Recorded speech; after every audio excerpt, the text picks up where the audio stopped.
Everybody is flying at the seat of their pants today.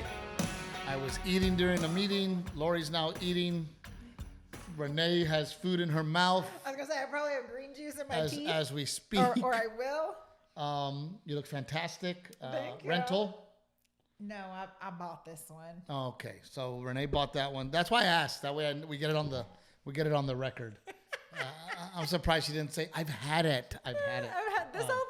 I've had it since high school. This whole thing? Well, we didn't have a podcast last week, and if I'm being honest with you, Renae and I were not the best. We decided that we needed a break from the podcast.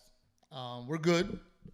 There's nothing terribly bad going on between us. We always nothing so shitty that we couldn't get it together for this week. Yeah, exactly. But we definitely needed a break, and it's very rare that I always put work first, and I needed to put family first. So that's what I did, and that's what we did. Yeah. So welcome back. And I was listening to on the long drives sometimes. I love to listen to Mark Maron. Mark Maron has the WTF podcast, and the reason I love to listen to him is they're just so easily accessible, right?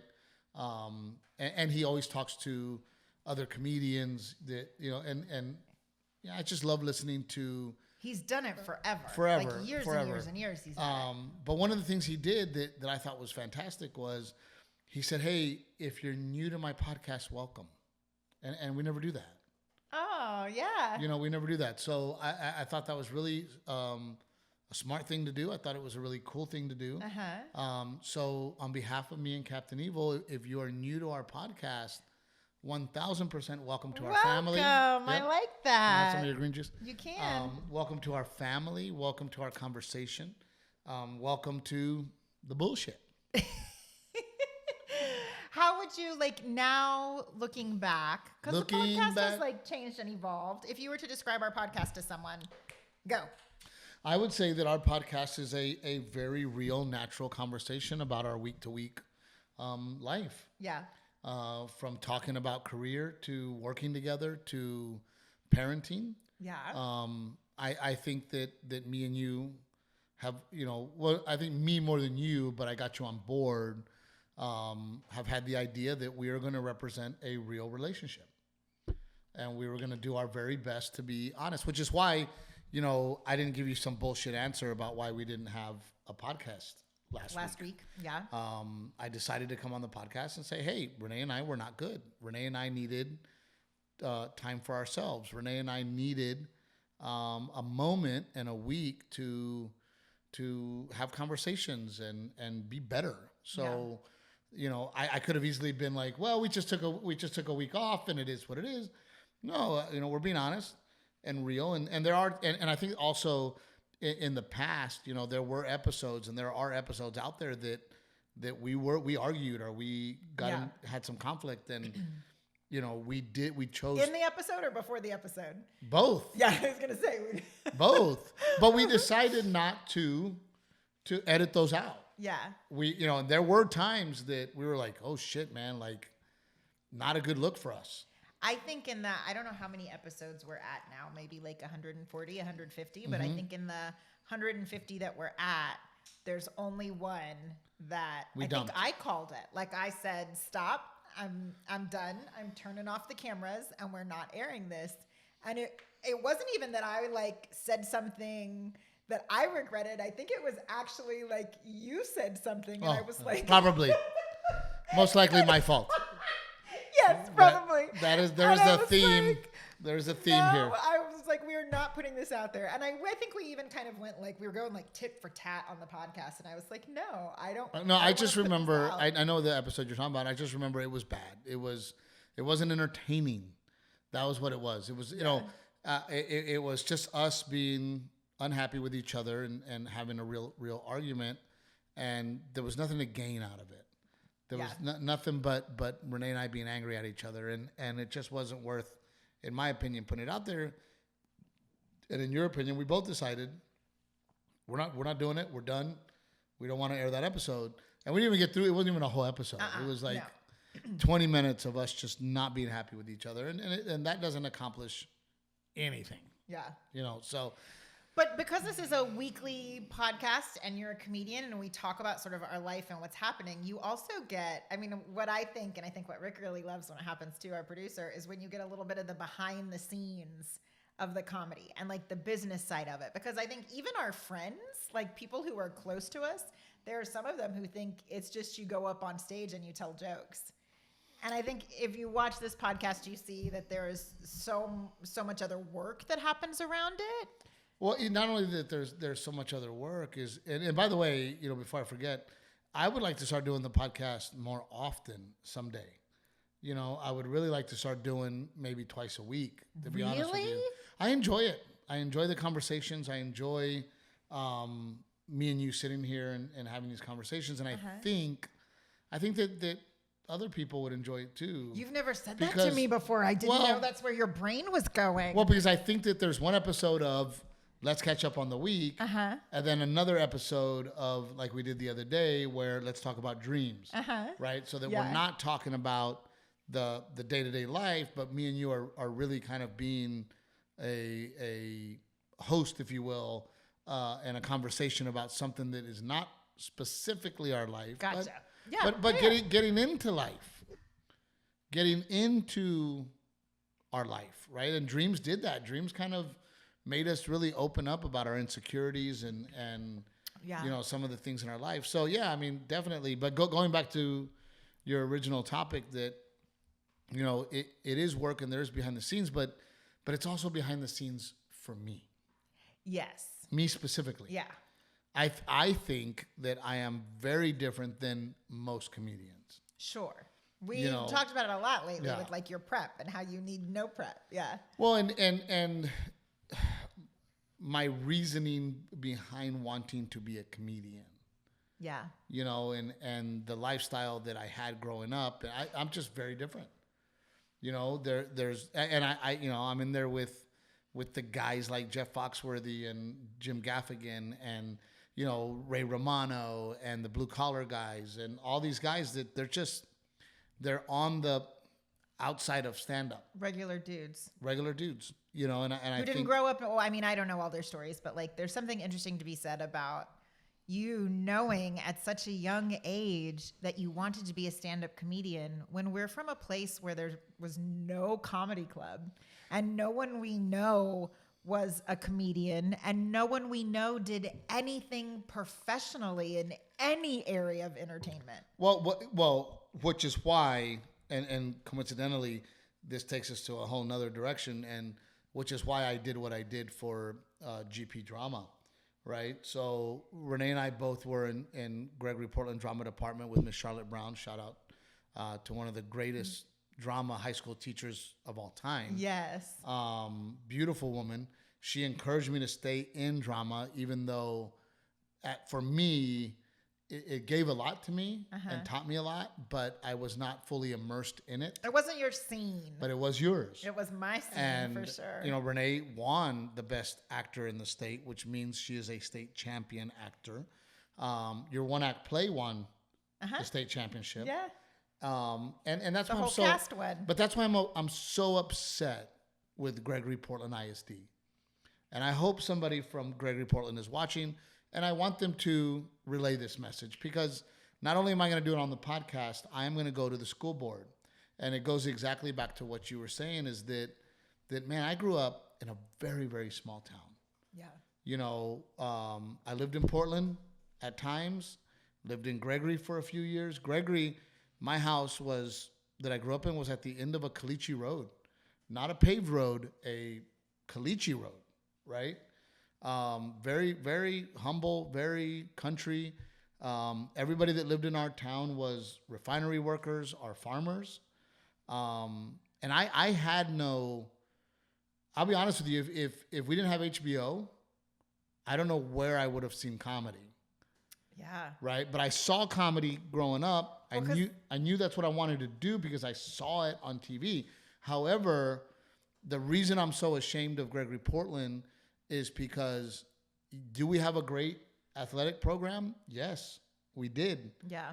However, I only know one, maybe two people who in sports went on to the professional level.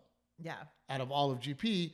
And when it comes to our business, and by the way, Gregory Portland football has never won a state championship. Ever. That's crazy. Are you serious? Never. Because the drama department has won under Miss Brown. I forget how many state championships. But that is my point.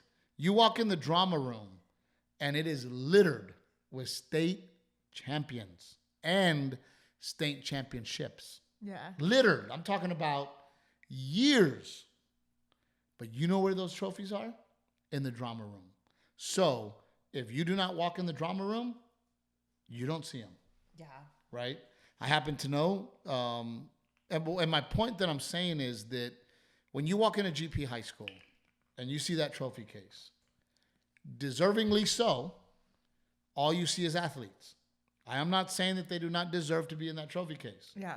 They deserve to be in that trophy case. They were good athletes. They went on to do great things. Some of them D1 colleges, a couple of them pro, right? Yeah. But if you're going to have that, you also need to have other things in that trophy case so the kids that walk through the hall can say, it can be done. Yeah. Not just sports. You know, Don Williams. Well, it's hard. Don Williams, the gentle giant, a man that is a country music legend, is from Gregory Portland High School. Yeah. And kids don't know that. They're not. Kids don't know that. His plaques aren't on his face isn't on the wall. Yeah. You know, Vince Viloff. Vince Viloff was in Rat Race. He was in sitcoms. He was in American Werewolf in Paris. And with big parts. I'm not talking about small parts. Yeah. His picture's not up. Yeah. You know, we have a woman who wrote for the TV show Friends. Yeah. She was a writer on Friends. Can you imagine to be in that writer's room? What But I found all this out because Miss Charlotte Brown told me. Yeah. Not because her face was on the wall. Yeah. You know, one of my teachers, one of my favorite teachers, who was so compassionate and so kind, and she taught physics. She worked for NASA. Yeah. Well, you know what I think? I have a friend that's an author who went to Notre Dame. Yeah. Why are these people not in the trophy case, GPISD? Somebody answer me that. I think the teachers are busy, teaching children. And I think this is where moms on the PTA yes, that's what would happen at Garrett's elementary school is the moms would say, we're going to take on this trophy case or we're revamping this, Well, then I have to be. Because someone needs to put in the time and the effort to do it. It's work. I'll go in there and I'll speak up. I'll give the money. You want to put a trophy case in GPISD? I will help fund it. I will raise money for it. I will pay for it. Yeah.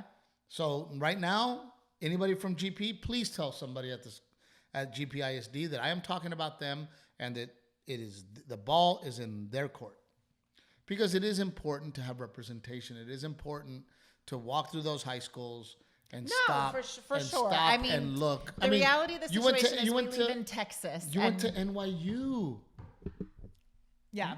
From Gregory Portland, Texas. Yeah. A little country town on the Gulf of Mexico. Renae went to NYU. Well, it's Texas, Friday Night Lights, football is a big deal here. I get it. It is a big deal. I think it takes enough people caring and understanding the importance of seeing that diversity in the hallways to make it happen. Gregory Portland Band, I mean, they are amazing. That band is absolutely amazing. Yeah. So, Lori, you went to Toloso Midway. Yes. What did your trophy case look like? Were there notable people or was it just athletes? I have no idea. You don't remember? I remember seeing the trophy case, but I really don't remember. What's in it? Yeah. That was a long time ago, Steve Trevino. Many, many moons ago. But I think it's important, and I think that academics should have a section in the trophy case. I think that drama should have a section in the trophy case. I think musicians and the band deserves a space in the trophy case. Yeah. Not just every district championship team that Gregory Portland has ever had. Play collegiate sport. Not only do they have the people that went on to play collegiate sports, there's so many pictures of here's every team of every year taking Do we really need? I haven't seen the case. I didn't pay as much attention as you did. Do we really need every team that's ever played for Gregory Portland High School to have their group picture up there? Yeah. No, that's what yearbooks are for. Yeah. Come on. So anyway, what I did, because they reached out and said, "Hey, Steve, we're trying to sell tickets to our fall play. Can you get some attention to it?" And I said, "Yeah, no problem." So I put it on my Facebook, and I decided to take it a step further. I myself and Renae bought 50 tickets to the show to give away to people who want to go. So, doing my part, trying to support that, because I love my home. Yeah. I love where I grew up, and that was another thing I heard that I thought was so interesting when I was listening to Mark Maron's podcast. One of the actors, they said you never get to go home, and it's true. What do you mean? Oh, because it's changing. It's not home. Yeah, it's not the home not you home. grew up in. Yeah, we talk about that all the time. It's not the Portland you grew up in. Gregory Portland that I grew up in is not nowhere near the Gregory Portland that Gregory Portland is today. Yeah. And it's weird because I absolutely love being a Gregory Portland Wildcat. I love the way I grew up. I love my friends. I love playing football for Gregory Portland. I loved everything about it. I'm not one of these guys that goes, "Oh God, the way I grew up sucked." No, dude, I loved it, man. We partied all the time and drank in the fields and got in fights, and it was I had a great. And what's even crazier is because I'm older than you, your Gregory Portland is not my Gregory Portland. Yeah, it was different. I was the last class to graduate from the old high school before they built the new high school. Mm-hmm. Yeah. So even your Gregory Portland was different. Yeah. And I was like, you guys. I was graduating from this old building that was about to be donezo. Eliminated. Yeah. Well, I think they kept it as a junior high for a little bit. I can't remember, but then you talk to my dad, because my family's been in I'm a Portland original. My great grandmother and grandparents were born on that dirt in Portland, Texas. Yeah. So I talked to my dad, and he was like, "Dude, it was this street, and that street. That was it. Building the first church." Yes. Yeah. My family brought the first Catholic church to Portland, Texas, that kind of shit. I mean, when he talks about it, he's like, "Man, there was maybe, 2,000 people here. It was literally several streets, and that was it." So it's just crazy. Yeah. Anyway, I don't know how we got there, but there we are. Looking at my timer. Whew, great couple of weeks. We are 1 million miles into preparing to film for the special. Yeah. Renae actually has to work. I actually have to work. What does that mean? What do you say? Well, you have meetings and shit now. I have a meeting. I'm directing. I have a meeting. I'm like, oh shit, Renae has to go do a meeting. Yeah. But we're in it. We're in it, and I am preparing to film it, and I'm so excited to film it. Yeah. And how are you feeling about the set? I know Lori had a drive plugged into my computer. I wasn't there this last weekend. I don't know when I'm going to get to see the set again before we film it. So they brought me the audio so I can at least I'm ready. Listen to what you did this past weekend. I am 1,000% ready. I feel very, very confident. This weekend, I did Wichita on Friday, which was sold out. And then Saturday just wasn't moving in Tulsa, and I was just so sad about it. And I'm like, well, fuck, man, I guess I'm not coming to Tulsa again. But it turns out that Saturday was the last state rivalry of OSU versus OU. And I'm like, well, fuck, dude, And everybody was like, don't worry. The reason you didn't sell tickets is because everybody's at this game. And I'm like, okay, well, that makes me feel a little better. But I did, because I had been feeling a little annoyed and bored with the material. Because you've been doing it for so long now, right? I mean, for you, it feels like so long. But this weekend, I was so excited because I'm like, ooh, I'm going to film this, and I want to get it right. So I was invigorated. I walked on stage. Were you thinking about where the cameras are going to be and play into them? I was visualizing where the cameras would be, because these theaters were very similar to the Tobin. So I was visualizing where the cameras were. I was visualizing everything. Yeah. You know, and it was just really working on all cylinders, and I felt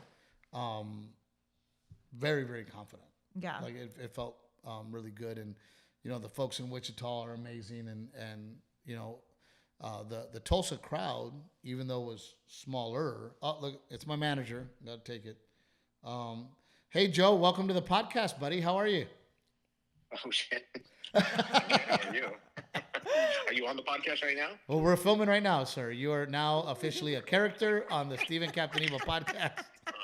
All right. Well, since I got the whole team there, why don't we decide on what are we all good with the artwork? Because today I want to send it all out and get it in the system with Ticketmaster and all the ticketing companies.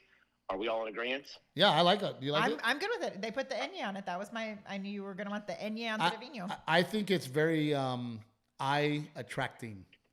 I do too. And here's the thing is it's feminine and masculine at the same time, because I don't want to discredit that demo. Just like me. And I think the wood decking makes it more masculine, and then the pink Trevino makes it more feminine, and it just kind of brings it together in the middle. No, I don't disagree. I like it. I'm really happy about it, and let's go. I'm in. Okay, cool. Then I'm gonna get it in layered artwork so that we can resize it and do different things with it, and then I'm gonna get it in the poster, and then I'm gonna distribute it to Icon so they can use that for the on sale, and then I'll end up giving you the file as well for your team so they can use it any way they want. Awesome. Sweet. Appreciate you, brother. Thank you. Appreciate you. Talk soon. Bye-bye. Awesome. Yep. Well, there's another topic. All of the people on the team. Yeah, well, not all the people on the what's team here. the topic? Well, I mean, Lori's like fucking everybody on the team, but no, I'm just excited because That sounded like you said. Did you see the way he phrased that? I don't even want to repeat it. Okay. How did I phrase that? Huh? The way you said it, you said Lori's fucking everybody on the team. Oh, that's how I yeah. Yeah, but in a different way, not a sexual way, just in like she's fucking everybody. No, you didn't mean either. It's like all the wrong ways you can say something. Oh, yeah. Why did I have to marry you? It's my fault. No, we got the art. That what he was talking about was the artwork for the new tour, all new material. We're starting over. So excited. That is the scary part. And oh my gosh, get ready because we are doing tons of cities we didn't do this year. Coming back to San Diego. Just so many different. Yeah. So I can't wait for you guys and for us to come visit you. And this is like the person. first time we're doing. I mean, you have always changed your material because you have always been aware of when you were going back to a market and what you were bringing them. Because we meet people out on the road who are like, "This is the 6th time I've seen you. This is the 8th time I've seen you," and so they are always getting a different show. But this is the first time that we are like on the calendar. All right, this is the start date of the new tour. No. And it's new photo. No. I mean, I have mentally done that always. I mean, marketing wise. With a poster that Joe's referring to, with photos. Well, but this is the first time I'm doing. This is my first real tour. I've always toured, but it was comedy clubs or some theaters, some comedy clubs, some mixed up. Yeah. A real tour like Joe Coy or like Gabriel Iglesias, or Tom Segura or these guys where they're like, hey, I am literally booking a tour. Yeah. Where this is big time. I'm doing all theaters, all casinos. Yeah. I don't even think we're doing a comedy club next year. I mean, this is like fucking tour bus shit. Yeah. You know what I mean? So this is the first time that we're trying out a tour bus for the first time. We'll have an episode on the podcast where we talk about that. We'll see how that goes. Yes, it's going to be very interesting. We're taking the whole team to Amarillo, Albuquerque, and to Vegas. So it'll be. Me and Timmy were talking about it. I think I'm going to love it. Yeah. It's just the feeling of leaving is what I need. I don't know. I might want to pull my hair out by the end of it. Who invited you? Someone has to watch the kids. Oh, the kids are coming too? Wow. Okay. Well, most of the time it's going to be me. But so for example, Wichita and Tulsa, I would have loved to take in a tour bus because the way I picture that is they pick me up at my house. Okay. I leave. Mm-hmm. I do work on the bus. Yeah. I watch a little TV. I take a nap. Mm-hmm. We get to the venue. Bus driver F's off, sleeps, relaxes. I shower. I'm hanging out in my bus. I don't have to take my shit out of the car, check it into a hotel. Yeah. Right? And then because it's Friday, I tell them I can make two decisions. Hey, I'm walking off stage, and we would like to be in Tulsa tomorrow. Go park at the casino. Or, hey, we're doing casino tonight, and go ahead and park at the casino. We're going to do the casino.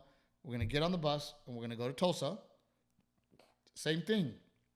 I don't have to grab all my bags. Yeah. I don't have to check into a hotel. Yeah. Right? I'm not driving. And the theaters pretty much all have a shower backstage. I don't think I've seen a theater in a long time that didn't have a shower. Go to Tulsa and then tell the driver, like, dude, as soon as I walk off, I want to start going home.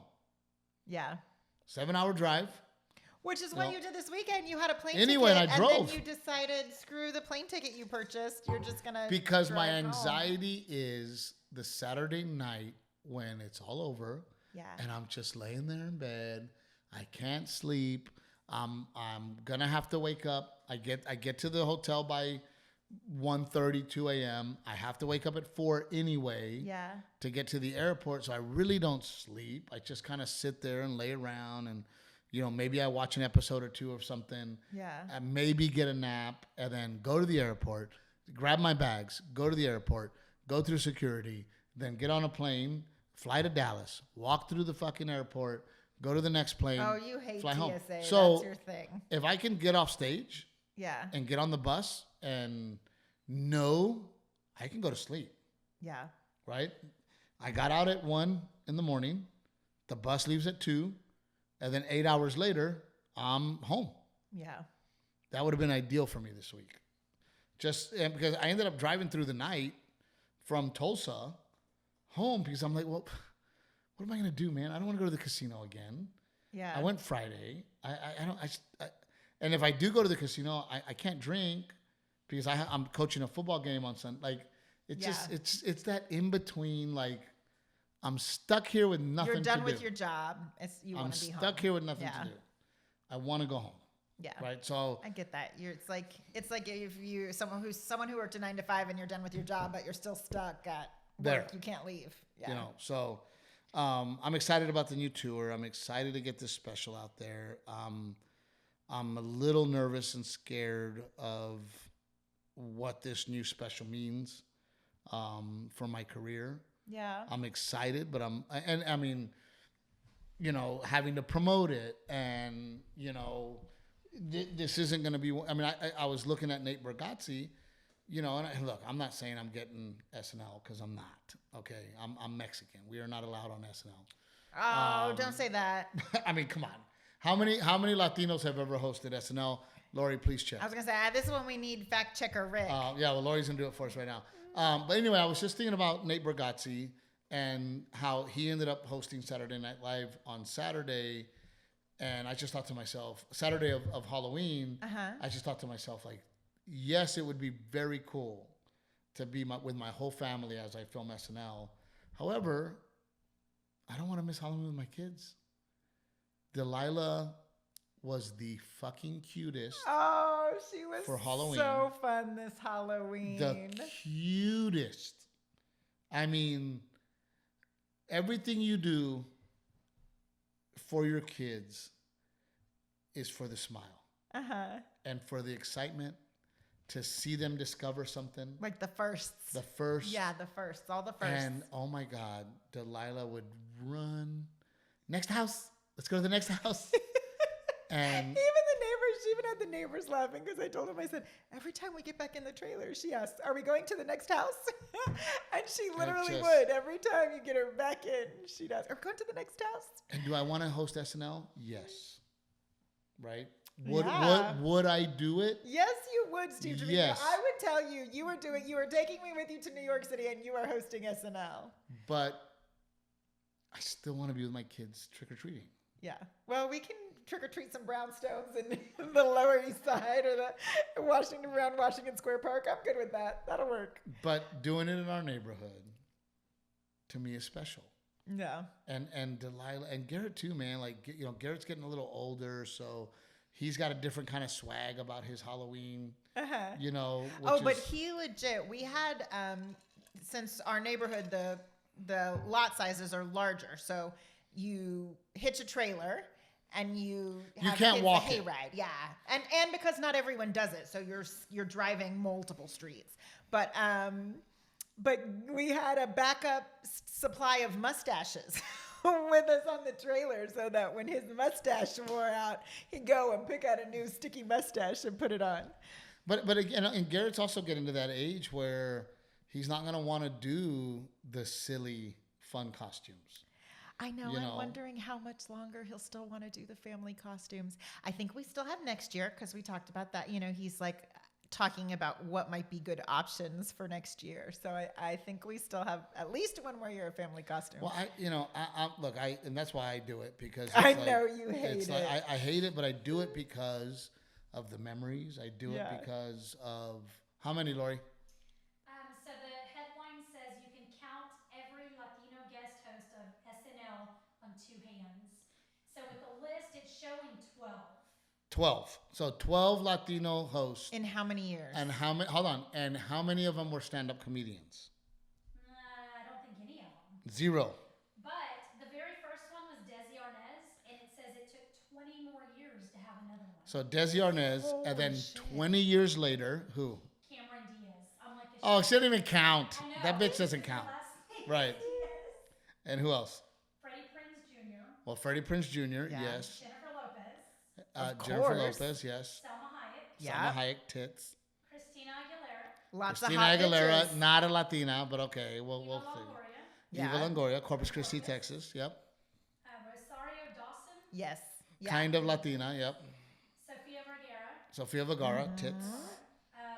Louis C.K. I don't know how to Louis C.K., well, he's half and he's a stand-up, so one, yep. Okay. Bruno Mars. Yeah. Bruno Mars, yep. And, that was it. 11. That's it.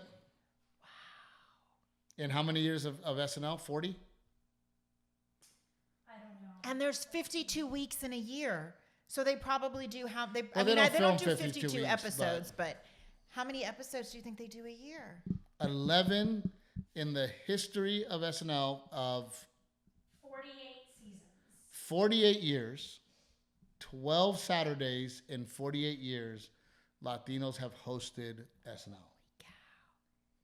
One stand-up. The odds of me hosting SNL are astronomical. Well, now you have to. Like I'm all about it. When it's done that way. Let's go. Now you have to, Steve Trevino. Let's go. You know, I'm down to do it. But again, those are the numbers. I'm shocked. I mean, I knew they were going to be dismal numbers because like the Gina, I think it's called like the Gina Davis Institute of Gender and Media Studies, like puts all these, and USC does too. They've really started doing the actual research and the data to put these numbers out and make people realize, like, diverse wise. But here's what's crazy. And when you go, how many males? It wasn't very many males. Yeah. It was mostly female. It was mostly actresses. female. Yeah. It was Louis, Desi, Freddie Prinze. Bruno Mars was a musician. Bruno Mars. And Louis C.K. 5. So about half. Out of 48 years.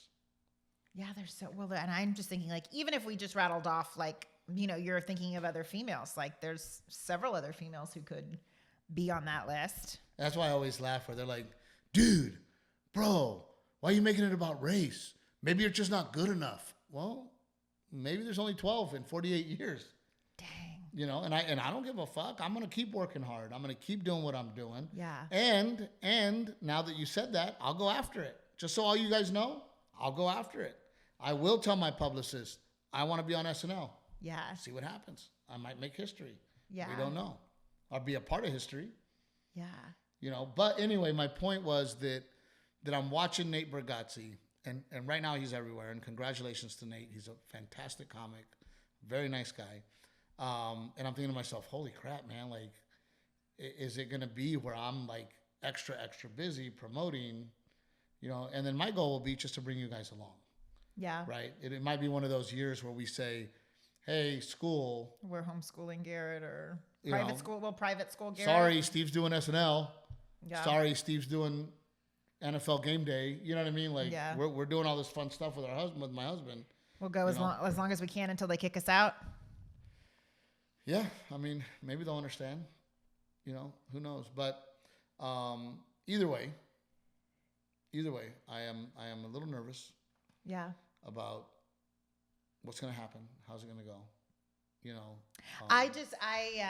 The thing that I think about is, so we did Halloween with the kids in our neighborhood, and that was fabulous. But while you were on the road this weekend, I took the kiddos to Worst Fest.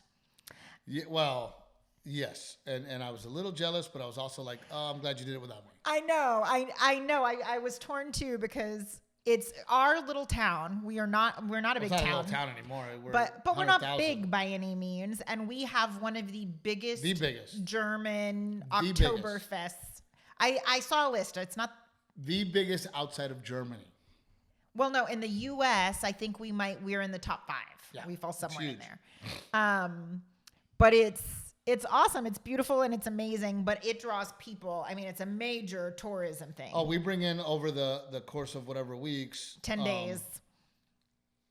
It goes on for like 2 weekends, like 10 days. Yep. And I took the kids this weekend, and we had such a good time, but I literally got there like opening day as soon as it opens.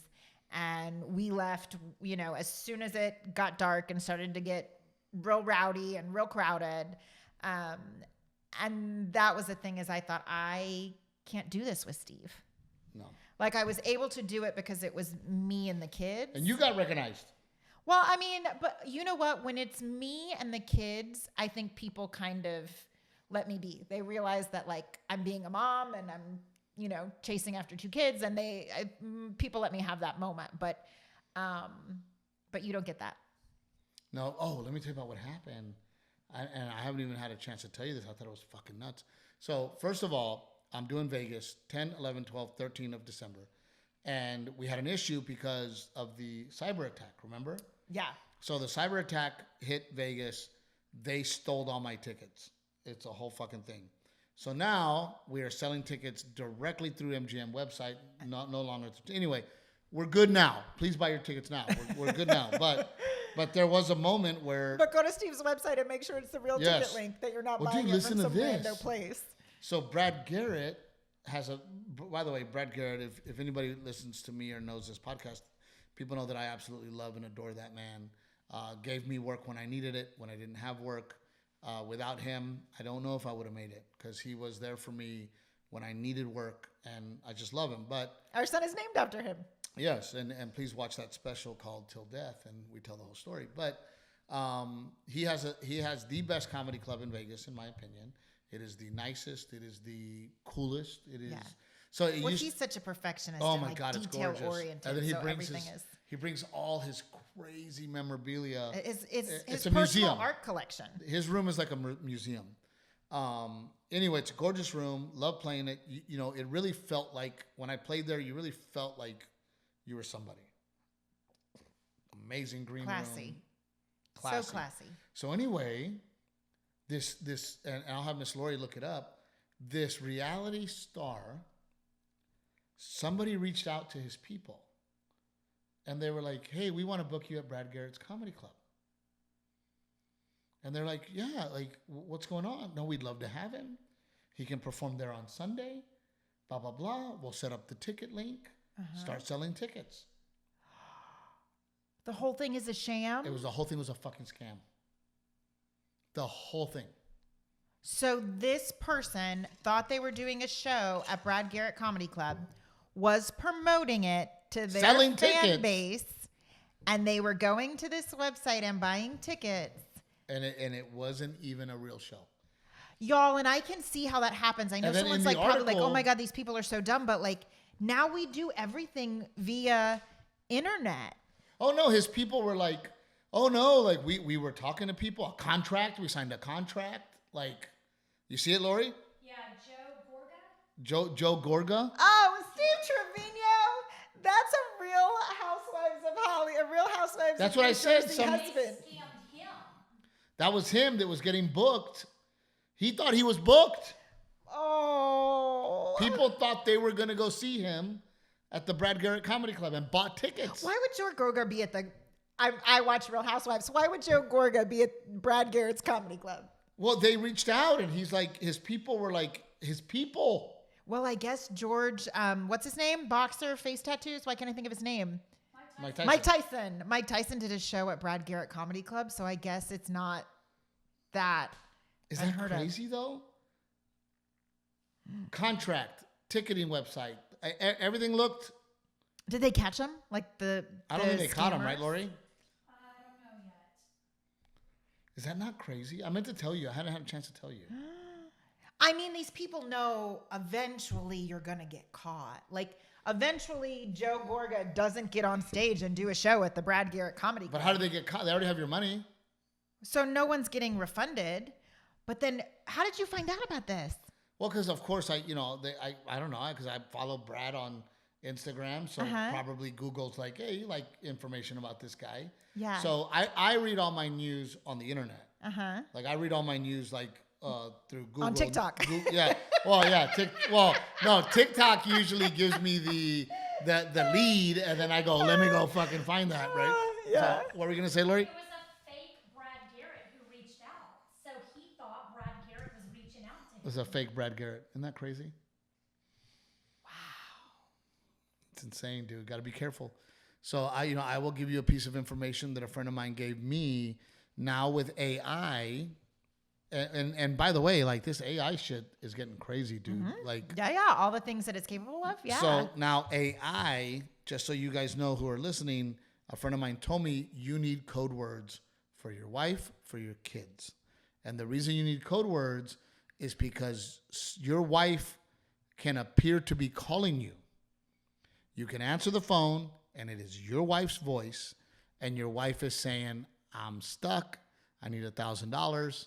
Can you send it to me? And they're having a real conversation with you, and you have to have something that you can say that makes that she needs to answer. You need a code word. So you need a question and then an answer for that word, the question? Yeah. What's my favorite breakfast? And if you don't say pancakes, yeah. I'm obviously. I mean, that's something just, more specific. Yeah, but that's just right. Pancakes with chitlins or whatever. But you really need to talk to your spouses and your kids and say, hey, just remember, and your kids too. It might not be mommy and daddy calling you, right? Because think about that. If your kids have a phone and mom calls and says, hey, I need you to come to Walmart right now to meet me. Oh, that's so scary, Steve. It's scary. Especially like y'all's voices are out there. Yeah, a million. Yeah. Renae and I have said every single word in the English language on this fucking podcast, right? Except for Farfignugan. Shit, I already said Farfignugan. But you know what I mean? So they can take that. Yeah. And they can call your kids, your 16-year-old. And they can say, hey, mom and dad here, meet us at Chili's. We'll see you in a bit. Yeah. And they go, okay, mom and dad, like, it's crazy. Yeah. That AI shit, man. Unbelievable.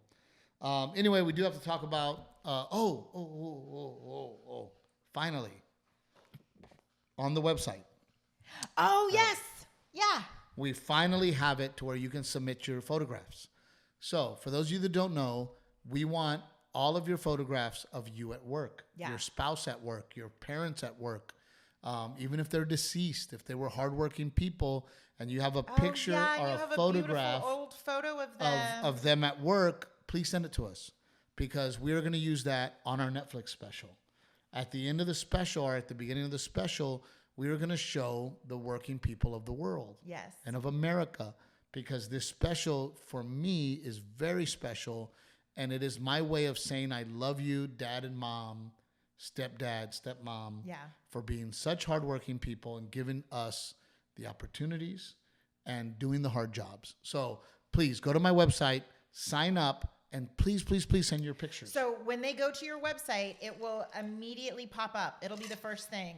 And there's just some permissions. They have to make sure they check the boxes so that we can use it, but they're able to submit their photos. And we're working out the details. We are doing a Vegas giveaway with Raoul Western Wear.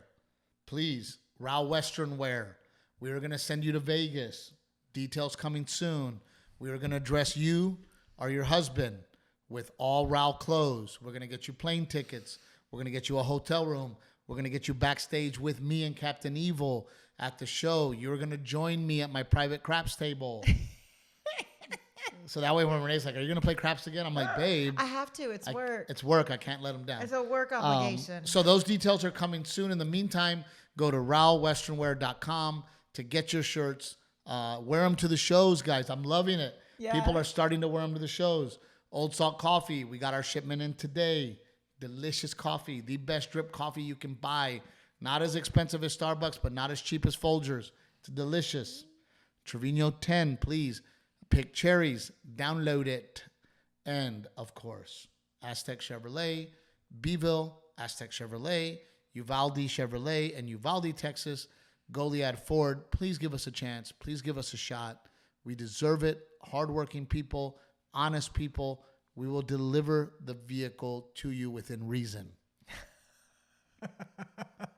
But your reason is different than my reason. Exactly.